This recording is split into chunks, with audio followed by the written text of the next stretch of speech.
after a tire blew out. We heard a loud bang. Then the aircraft began to shudder and shake a great deal. Ceiling panels began to come down. Galleys were coming apart. Magazines and suitcases began flying around. And as soon as the aircraft came to a complete stop, I took a moment and went into the cockpit and advised them that we were on fire. I found out later they indeed did not know that, and he gave the order to evacuate. Which let the smoke inside. There was extremely dense smoke, and it was rolling closer and closer to us, and this gray smoke then had a black smoke that followed it. And the black smoke was extremely frightening. It was like walking into a wall, and it was very, very hot. Outside, the flames spread towards the second exit from the front. Approximately 35 people evacuated out that exit, and then the slide burned up, and the flames moved forward on the right side of the aircraft. We were able to evacuate approximately 100 people or so out the exit at 1R before it burned up, and then at that point there were 8 people left inside the aircraft, mostly flight attendants, I might add. We realized that we had another exit available to us that is not widely publicized, and that's out the cockpit window. And so we went into the cockpit, and we tried to close the door to keep the smoke away from us, and we evacuated down the rope and out the cockpit window. The flight crew had already left. That's a tour operator going down the rope. In all, 7 died in the pool fire from injuries or later from the smoke. And Jana, now emerging from the window, suffered permanent damage to her lungs. 6 years later, the exits here at Manchester were more difficult to get to. Fire Officer Bob Graham. The exits themselves were quite adequate and wide enough to take at least 40 people a minute through either exit at the front. But the bottleneck occurred at the bottom of the alleyway, the aisle leading to the exits, and that was 17 inches wide at its narrowest point. And that is less than what we would accept in a building. At the overwing exit, the log jam was even worse.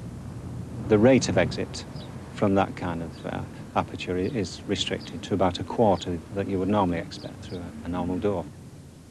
And that was made worse by the great weight of the door and the very narrow space between the seats. Well, the coroner asked if it had been a building, would we have given it a certificate? And the answer would be no.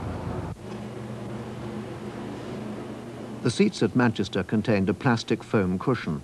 That's commonly been used throughout the airline industry because it's very light.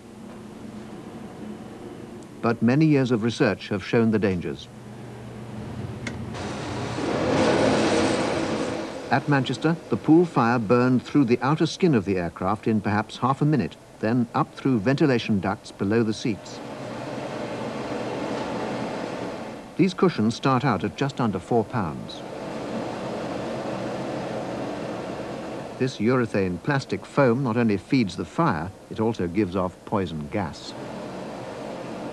Within minutes, all that's left is cinders.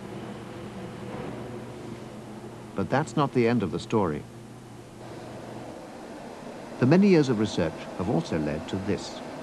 Between the cover and the foam, there's now an extra layer which adds to the weight and the cost. But airlines will add a fire-blocking layer if they have to. And since Manchester, the regulating authorities say that all seats must now pass this test. The weight loss is within set limits. But there are no standards yet for the emission of poison gas, and there are still plenty more plastics and other materials to burn in any cabin fire. So that's what Gus Sarkos now works on at the FAA Tech Center in Atlantic City. His superannuated C-133 is a military cargo plane with a fuselage that's just about as fat as a jumbo jet. Sarkos needs to know not only how the individual components burn, but also what will happen in a full-scale bonfire inside the cabin. They've already had quite a few. Boy, it's always dirty in here. But even here, the experiment will be different from a real